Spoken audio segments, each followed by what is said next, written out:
one of the things parents and teachers will say is, well, I don't know how much to push. That's where your treatment provider will help guide you. 100% has to be facilitated by the people providing support to get them to that point. But also those facilitators have to know when to back up enough to let them take more lead so that they can be successful. Welcome back to another episode of the Unspoken Words Podcast, a selective mutism podcast hosted by the Smart Center, produced and published by New Edition Productions. This episode features a detailed discussion between Dr.E and Dr. Bethany Bilodeau on sensory challenges and selective mutism.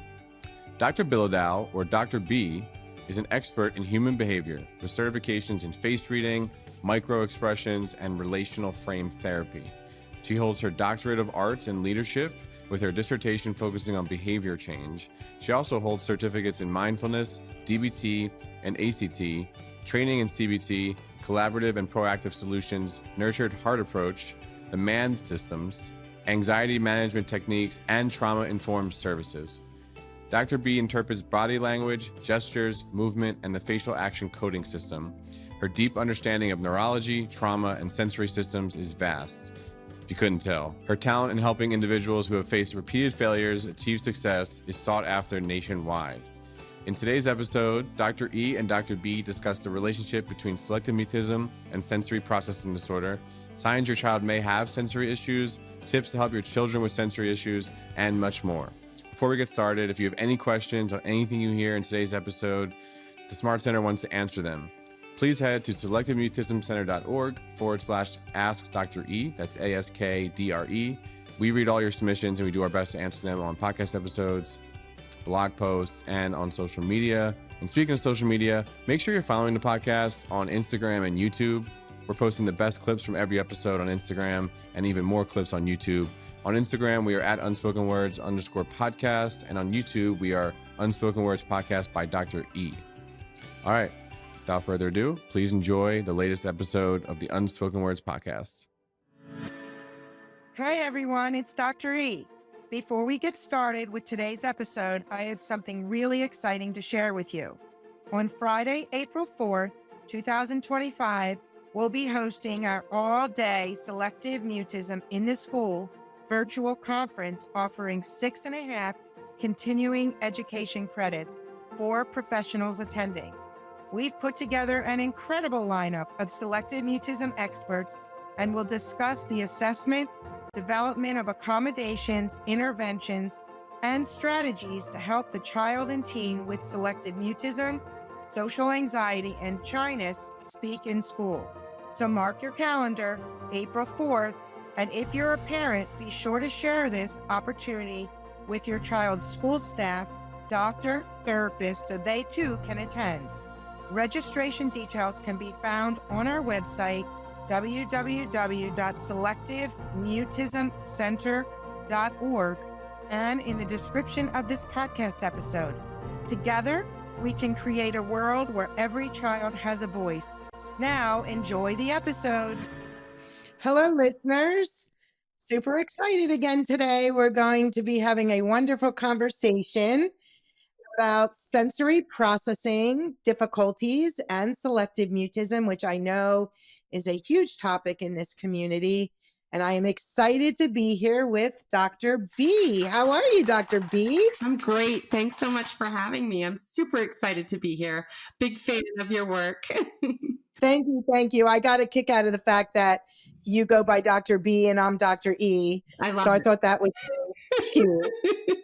We should do a big podcast where we have Dr. A, C. Yeah.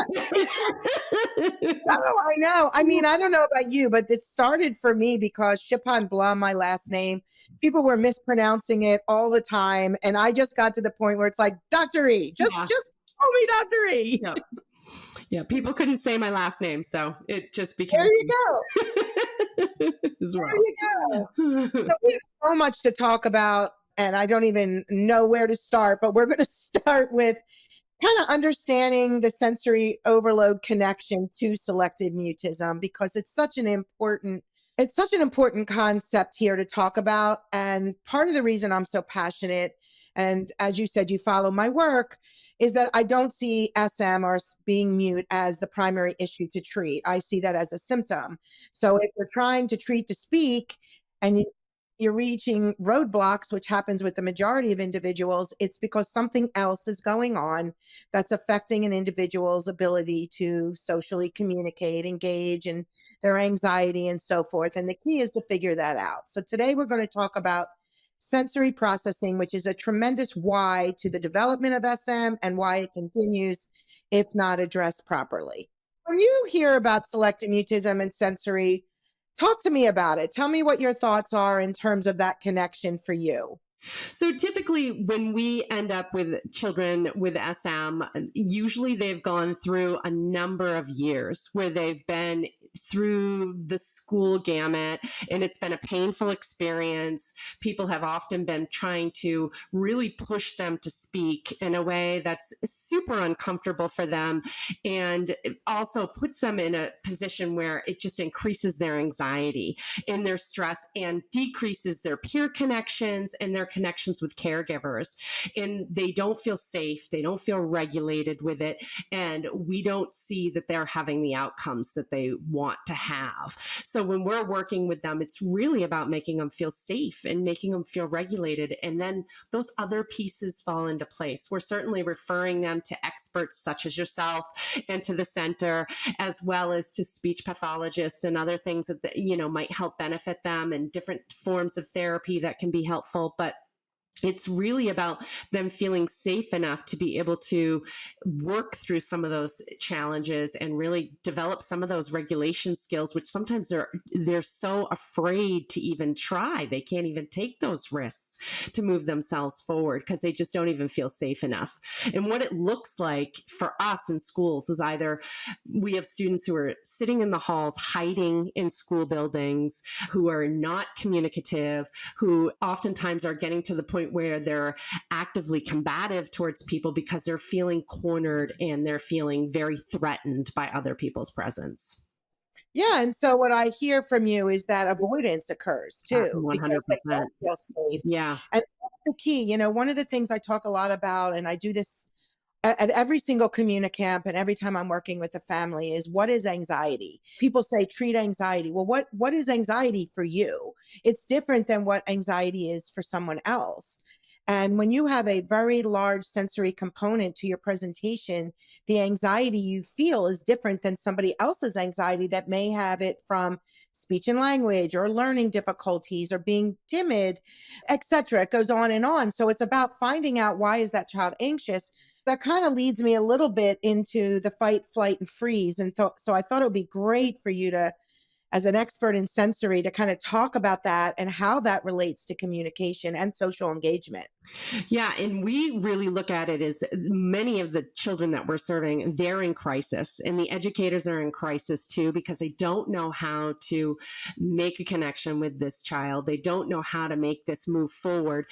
And what this looks like is they get stuck in this analyzing and in this perseveration of these things that are going on, or potentially of these things that could happen.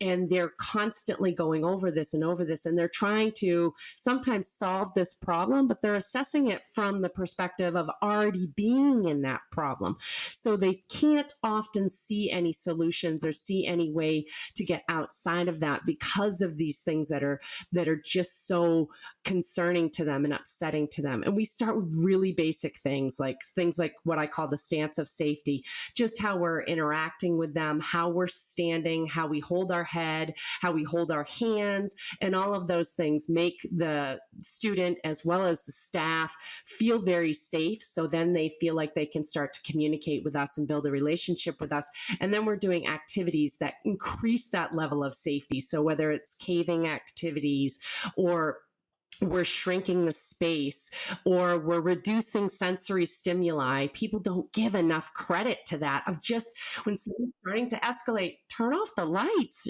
stop the music, get everybody else to stop moving around so much. And that reduction of sensory stimuli will help to really kind of rein things in. And parents say this to me a lot, like, I can't get my kid to go to sleep. They're so overwhelmed at night and everything. There's so much much going on and they just stay up for hours thinking about things and everything else. And it's like, well, 2 hours before they go to bed, start shutting down all the lights, start shutting off the TVs, start shutting down the movement.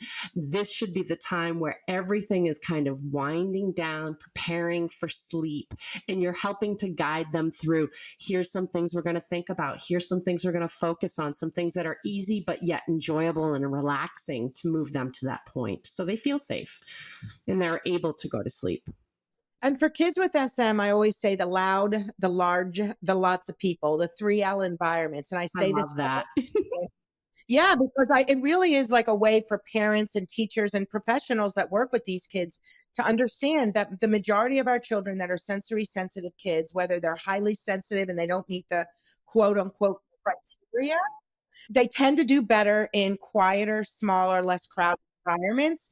So when you were saying a smaller space, caving, it's louder, it's dark, the lights, like all of that are ways to help the child feel safe. Because if they don't feel safe, they don't feel regulated, they're not going to move forward.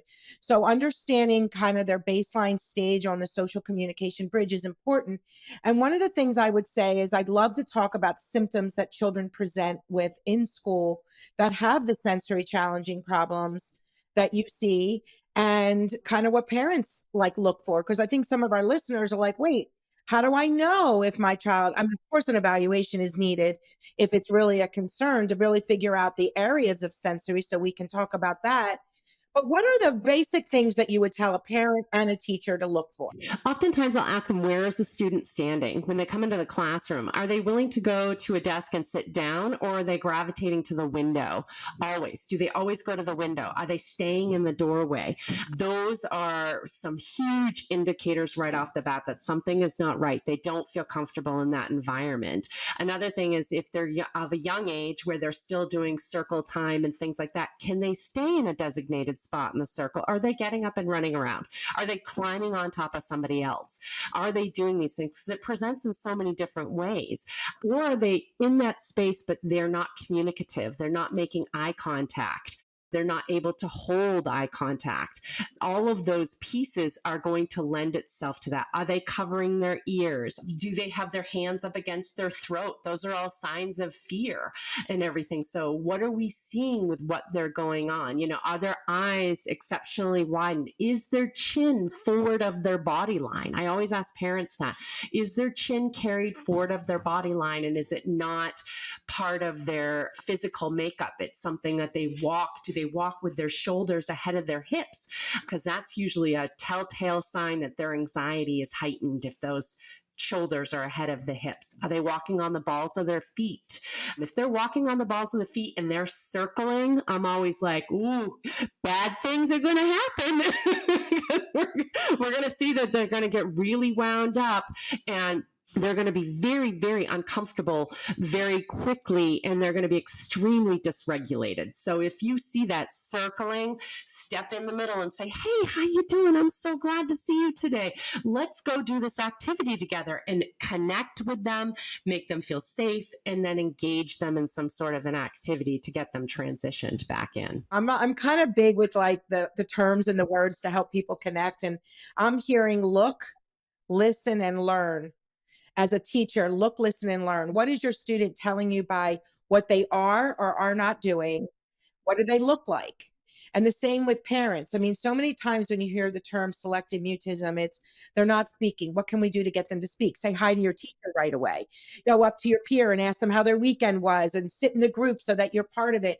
You're basically I mean, I don't want to use the word disrespect because that's not what they mean to do. But what I feel is they're not understanding the child and their needs. If they're not going in the room and the parents are like, well, they have extreme separation anxiety. Perhaps they do, but sometimes it's they don't feel safe in the room, and they don't feel safe with the people in the room, and they don't feel safe with the expectation in the room because it makes them feel anxious and overwhelmed. They're not regulated yet. They need more time. Arriving early, going with a friend, telling the teacher to direct them somewhere rather than asking them to figure it out themselves. So how about from a parent perspective? What are some of the things you tell parents to say, hey, what you may be seeing at home could be sensory based? Oftentimes I'll tell parents, are your kiddos gravitating towards, like, all kids gravitate to screens, but are they gravitating to screens and then having a lot of challenges coming off the screens, even almost to the point of getting really amped and upset and angry with those sorts of things? But are they seeking other things? Are they seeking that sort of sensory feedback because of that and not wanting it to be calm and quiet? Are they trying to get you to fight with them? So sometimes when you've gone really far, they're no longer in the shutdown mode and they're more in the oppositional defiant mode, especially if they've been at school all day where they've barely interacted and the teacher says, oh, they're never a problem, they're never a problem. And they go home and you're saying, my gosh, they're so oppositional defiant at home. And it's like, well, it's because they've got a lot of that pent up and they don't know how else to deal with it. So a lot of it is about engaging their brain. So they're really trying to have engagement. So find other ways to have that engagement with them in order to do that. And I always say, go back to water. Water is a natural regulator for every human being. So have them do the dishes, water the plants, fill the dog water bowl, get the waters ready for dinner at night, take a shower, take a bath, because all of those things are going to help calm and relax them so that you can connect with them on a much more deeper level so that they're not constantly going from activity to activity, trying to find that stimulation or trying to stimulate themselves by picking on a sibling or doing something like that, or reporting to you whenever the sibling is arguing with them or doing something with them that they don't feel comfortable with. And that's another way that they're trying to engage themselves at that point and feel safe. Yeah, for sure. And so some of these kids come out of school like dysregulated. They've been pent up, many of them, all day. Yeah. Then you have the child that felt overstimulated in school just from everything that made them shut down. They come home and they need time to regulate. And actually, those kids, what I find, they like to vegetate. So I say to the parents, you're not going to rush them to do an activity right away. You're not going to ask them to do their homework right away. You put up the structure, consistency, routine, and predictability in their life through their schedules, but you understand that maybe they need some downtime first. And so that's the look, listen, and learn piece. But I do find a lot of our sensory kids are just the dysregulation, like you said. And you just have to kind of read them and kind of sometimes do the opposite, right? Yeah, it's usually is the opposite of what they want. And they're going to tell you, Yeah. oh, I want this. And I'm like, yeah, but you know what? You do not know your body as well as I can tell by looking at it right now. So you may want that, but this is what you need. And I do see a lot of kids that have more sensory influenced kids that have what I call the quad, the sleeping issues, the toileting issues, the difficult behaviors, and like eating. So sleeping, eating, toileting behaviors, the quad. So the more they have, the more likely they're sensory. And I think it all has to do with their ability to regulate themselves. 100%. 100%. And it can also come from a variety of other things too, but getting them regulated enough so that they can sleep. I mean, that is such a major thing. And I often tell parents, you don't have a control over everything, but you can control getting them to drink more water and doing those things that help their body be more functional, which will help a little bit with the bathroom issues and things like that. And we see that significantly. I actually had in one of my students' IEPs, the individual education plan, where I said, as a tracker, you need to put in when he's having toileting issues, when he's defecating in his clothes. And this was a kid who, even in high school, this would happen. I said, that's an indicator that his anxiety has risen higher than he can withstand what's going on in school. And everybody needs to back up a little bit and figure out what additional regulation strategies he needs or modify the plan slightly so that he can be successful. Hey guys, we'll get back to the episode in a minute, but I want to remind you that the Smart Center treats more than just selective mutism. I'm Dr. Jenna Blum, lead clinician at the Smart Center and head of our growing General Mental Health Counseling and Assessments Department, otherwise known as C&A. Whether you're looking to get you or your child tested for ADHD, autism, or additional learning difficulties, or more, or looking to move forward with counseling services to help with your depression, or looking to treat for your generalized anxiety disorder, our team is ready to stand by your side.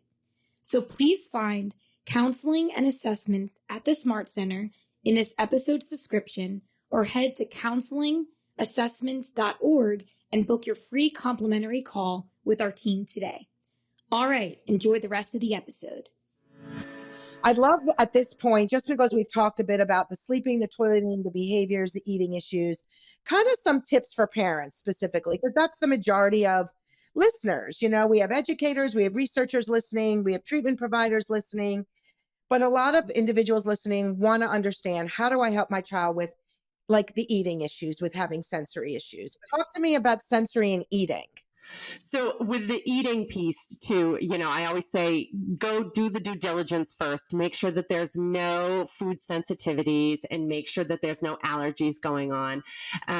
First step, make sure that we rule those things out, because we want to make sure that those are not impacting them also, because those increase anxiety significantly. I have seen children who, when I go to their parents and I say, can I just change their diet for a few weeks? And I'm able to change their diet, and I'll say, oh, you don't need us anymore. We don't see any behavioral issues anymore because we've changed the diet. So you always want to make sure that you address those pieces first. But then you're going to have students who, they're not eating during the day because of the anxiety issues or whatever, or they're eating constantly. And we have a lot of students that do that. They want to eat all day long. And it's a comfort and it's usually they're drawn to those carb-based foods that create sugar in the body really quickly, and it makes them feel calm, and it helps to regulate their nervous system. And it genuinely does. It helps to baseline them. Unfortunately, it's not really healthy for their body, and it dips their blood sugar, does sad things afterwards. So they unfortunately need to keep eating. So I'll oftentimes advise parents, find the complex carbohydrates, vegetable-based foods, proteins that are healthy for them and help guide them in that area. Whatever things that they tend to like the most, make them enjoyable, make them a texture that they like, because they're seeking, oftentimes if you've got a kid who's more oppositional defiant, they're seeking that crunch, they're seeking that more intense chew and that sort of thing. Whereas a student sometimes with higher levels of anxiety, that sort of thing, they don't want that, or they don't want to eat at all. So you've got to be working with them on those areas to make sure that we're addressing what their comfort level is. Because if they're picky eaters, right? Like picky eaters are really common in our practice. You can't pack those foods for lunch or snack. They're not going to eat it, and you can't force them to do it because there's a reason they're not eating it. Right. I do want to bring up oppositional defiant disorder because you've brought it up a lot, and I get it, because these kids become oppositional because of their feeling dysregulated and unsafe. But I want our listeners to understand, by no means are we implying that oppositional defiant disorder is a cause of SM. It's more that our kids become like having difficult behaviors, as I call it, challenging behaviors, because they're so dysregulated. And so it's about helping them feel regulated, because they can't help it. It's not like they're trying to torture us. They can't help it. It's how they're feeling inside. Yeah. And being regulated is the key. It's the key for them to be successful in life, teaching them how to be regulated. I've been working with a young woman, she's 9 now, for a couple of years, and she had severe anxiety, had a lot of challenges with speech and everything throughout the years. She and I did an interview recently, and I said, what was the biggest thing that helped you? What do you feel like in all the things that you've tried? You've changed your diet, you've changed your sleeping patterns, you've been able to work really hard, and some of your bathroom issues have resolved. What do you feel like has helped for you? And she said, out of all the things, she said, I think what helped the most, she said, was when I changed my diet. She said, and when I learned how to do mental rehearsals. And she's talking about mental rehearsals as meditations. So she started meditating with us, and it was really short, 30 seconds at a time. We increased it to a minute. We started with mindfulness, transitioned it over time into meditation. And she said, for me, that's been the biggest change in my life. She said, I'm able to fall asleep in less than 10 minutes now. I'm able to get up and go through things during the day. I've even taught my friends how to do it. So the fact that she's able to use these strategies and has actually worked with other peers on these strategies is significant. But every individual is different as far as what's going to work for them. And children don't understand.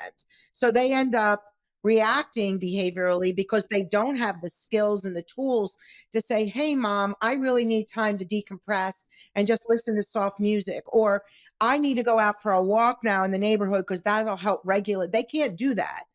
So as adults, they start to be able to understand and they start to figure out what makes them feel better, what makes them feel worse, and what they need to do for themselves. So this is a definite challenge. And this is why the look, listen, and learn is so important, because what are your children telling you without telling you? Right. And that's a great area for parents to dip into and say, boy, it looked like you felt in a certain way at this time. Can you tell me what you think you felt? And then maybe we can talk about it and I can tell you what I saw, and really kind of help them to process through some of that so that they can have a better understanding for where their body is at and how they're feeling. And the parents can have a clearer understanding of that. I love that you just said that too, Dr. B, because one of the things that is real that I talk about a lot is really having conversations with your children. I know we're talking about SM, and there's a percentage that have language challenges, like 30% plus, that can have some language. So their expressive language may not be as, as developed as others, but for the majority, they can have these conversations. Even if they're doing writing or expressing themselves through art or music, they can express. So I love that you're being open. One of the things that we talk about a lot is dealing with that pink elephant in the room, not avoiding it, but talking about it. Hey, I noticed that when you came home and you seemed really frustrated by that. So I always say give words for their feeling if they're not there yet. Because a lot of the kids just can't express themselves. They don't understand what they're feeling. And so giving them words for their feeling, having an open dialogue.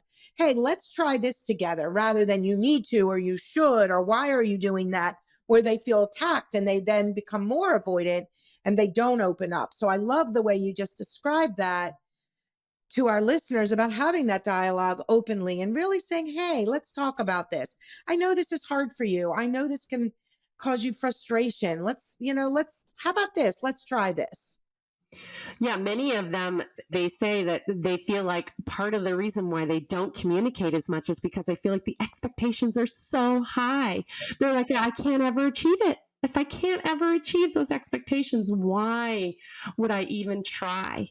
And to hear that, and it's expectations that they feel somehow have been imposed on them. And oftentimes it's the expectation that they've created sometimes for themselves because of where they feel society has created for them. Yeah, and it's reinforced. Like there are treatment providers that don't understand, parents that think it's all about speaking and only speaking. So it's all about starting at that starting point of speaking, whereas you've got to be before that piece to feel like to have an understanding of that child, teen, or even the adult that's going through this, to be able to understand themselves and to have that open dialogue.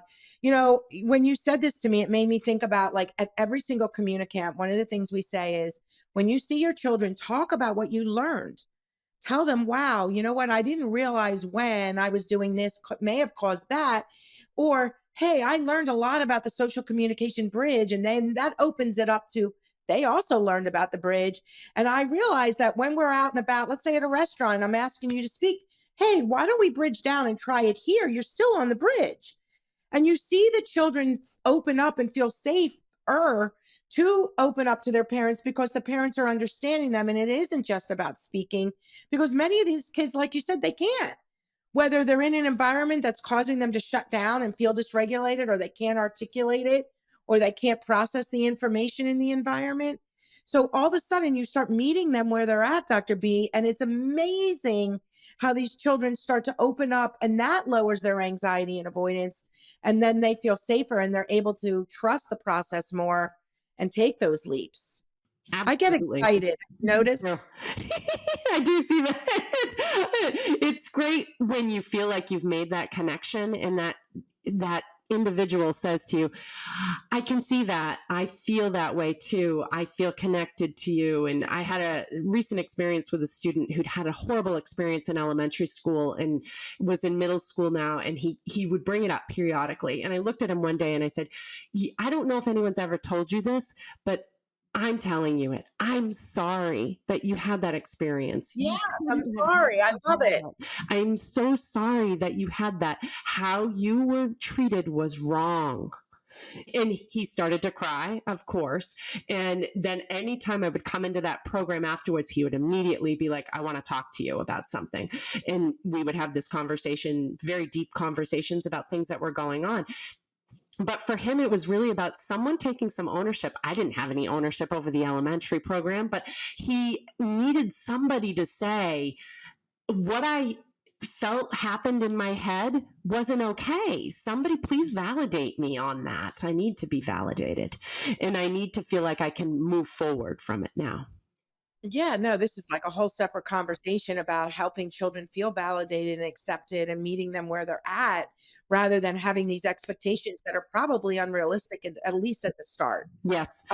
So, what if we talk about the impact of sensory overload on communication itself? Because let's face it, we're dealing with a social communication disorder. That's a huge topic. That's a huge topic. So, talk to us about being sensory overloaded and how it affects communication. I think it affects every area of it because it brings you down to the lowest level of being able to communicate. So even then, you're not even quite sure of what your needs are, and your sense of interoception is very stunted when you're at that point. And if for those of you that don't know, that sense of interoception is really your ability to feel hunger, to have to urinate or defecate, all of those basic things that we take for granted that our bodies just do automatically.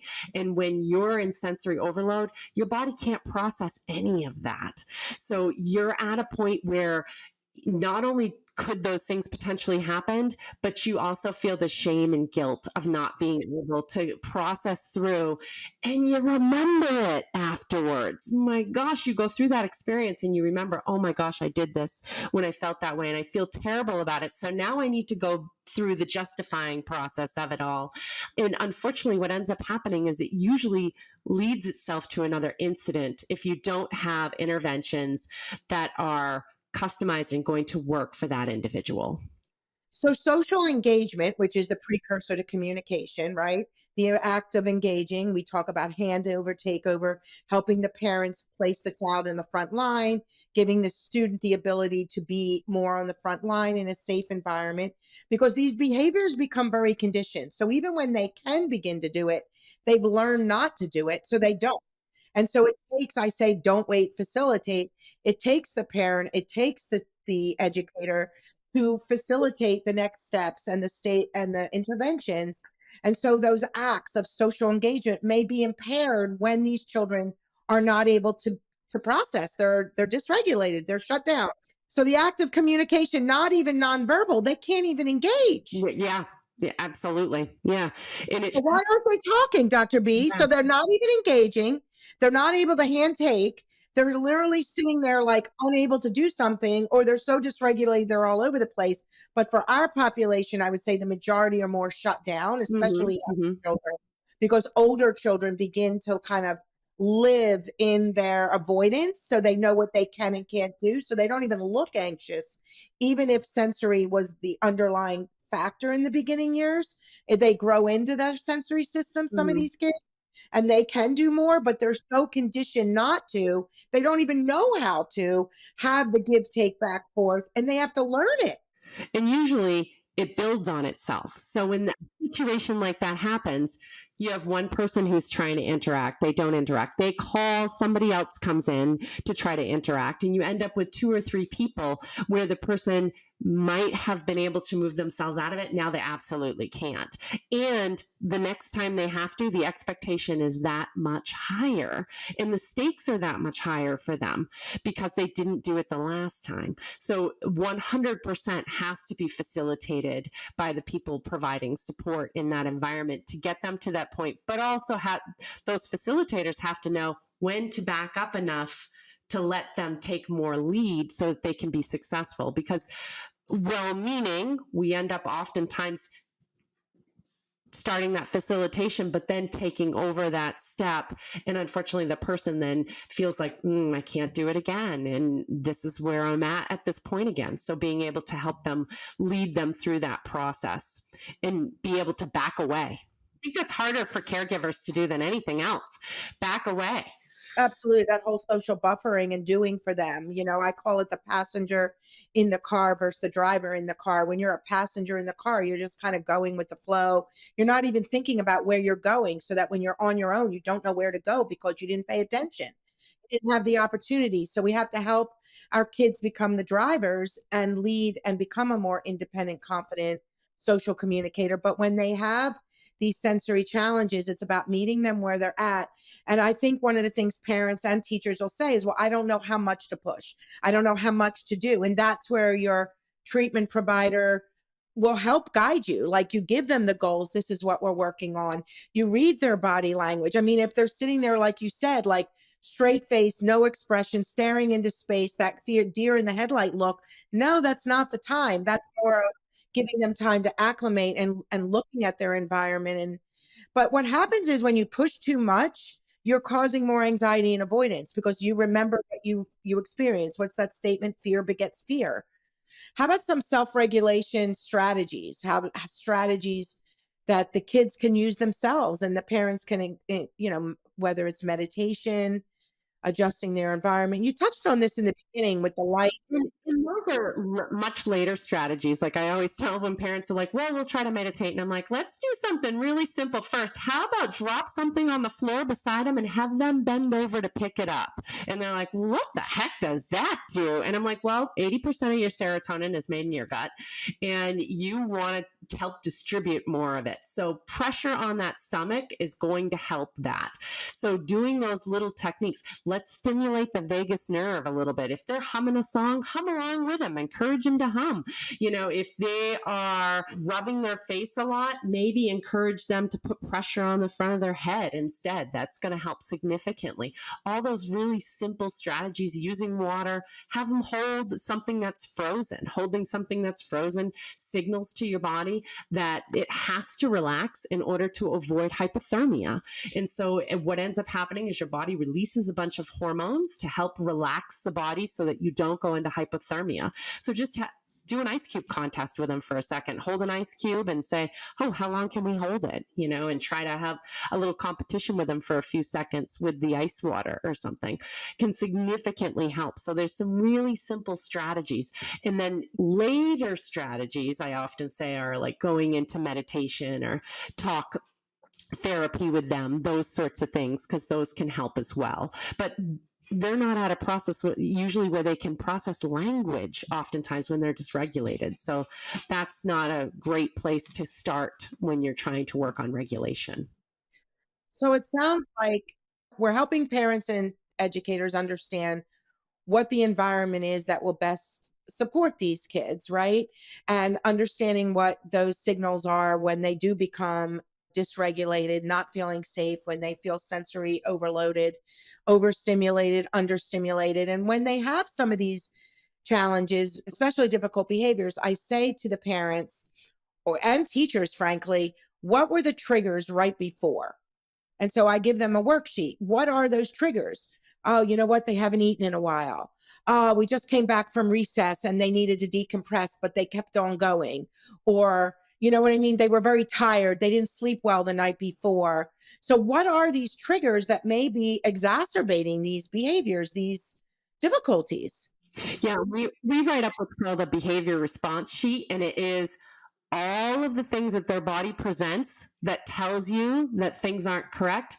And then the intervention strategy corresponds with it that can help them get back on track. So it could be something so much as they're fidgeting a lot in their seat, or they're walking on the balls of their feet, or something like that. Those are all indicators. And then we're teaching them these interventions and providing the caretakers with how to spot them. But over time, you want the individual to learn these interventions too. So when they say, oh gosh, I just noticed I had all the weight on the balls of my feet, I must be getting a little anxious or something, they can rein themselves back in and provide the intervention. But that's ways down the road. We're just trying to get them to a better state right now and more regulated. And that's when we can bridge them up. I say bridge them up from a social communication standpoint, because of the social communication bridge, and understand when they're in an environment, I'm going to say loud, large, lots of people, when they feel overwhelmed, that we may need to bridge down. And Absolutely. yeah, and what I tell parents, It's not always about being verbal 100% of the time. If you want them to be, but there may be times that they have to be, they are a little quiet. That doesn't mean you have to fight them on it and be, no, you need to talk, you need to talk. Why are they not communicating? And how can we help them understand themselves in that situation? So I say you bridge up, you bridge down, but eventually we start to understand, they understand, and they can stay verbal in most situations. That's the goal, is to help them become a confident social communicator in all settings, and knowing what those strategies and interventions are, not just for social communication, but in this case for kids with sensory challenges, and to be able to understand them. Something as easy as arriving to a party early to regulate yourself to an environment. Something so simple, giving them the act of handing and taking something with someone else stimulates social engagement. And once you start doing that, it fuels the next steps. Yes, absolutely. So there's just so much to talk about. Is there anything, like, I know we've been talking for a while and our listeners are like loving this, but we have a lot more to talk about. We can do a whole nother episode on school. I mean, there's just so much. Yeah. We could on the various topics of it. I would say, like, safety first. Do they feel safe? Do they look like they feel safe? Do you feel safe? Those are the key ones. And if you don't, address that first and then go after regulation, because expecting anything prior to feeling safe is not a realistic expectation. We've got to have that first. Yep. Look, listen, and learn. Help understand these kids, and they begin to help themselves, understanding their feelings, what they're feeling, what is their body telling them, so that they can become, like you said, I love it, like self-aware. Oh, I'm walking on my toes, or, and I'm chewing on my fingers. Like, what is that telling you in the moment? There's so much. And I hope our listeners got some good information, and you are available for consultation. Tell the audience where you're from again. We're in New Hampshire. We do services throughout New Hampshire. I do services throughout the United States and Canada, but primarily our services are based out of New Hampshire, and we look at things a little differently because we're really dealing with it. Does this person's body feel safe, and do they feel regulated? And if not, we're going to address that first before we go into any other components to ensure that they're going to be successful. Will you just share your website and anything you want to share for our listeners to be able to find you? And we'll also have information in our materials related to this episode as well. Plus, I'll be able to know to refer to you in New Hampshire and globally. The easiest way to reach us is at www.thebehaviorbootcamp.com. I love that. I love that. This has been such a pleasure. Thank you so much. Thank you for listening to Unspoken Words, a selective mutism podcast hosted by me, Dr.E, and the Smart Center. This episode and all episodes of Unspoken Words is produced by New Edition Productions.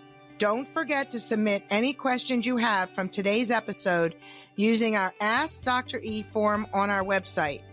Just head to selectivemutismcenter.org/ask DRE.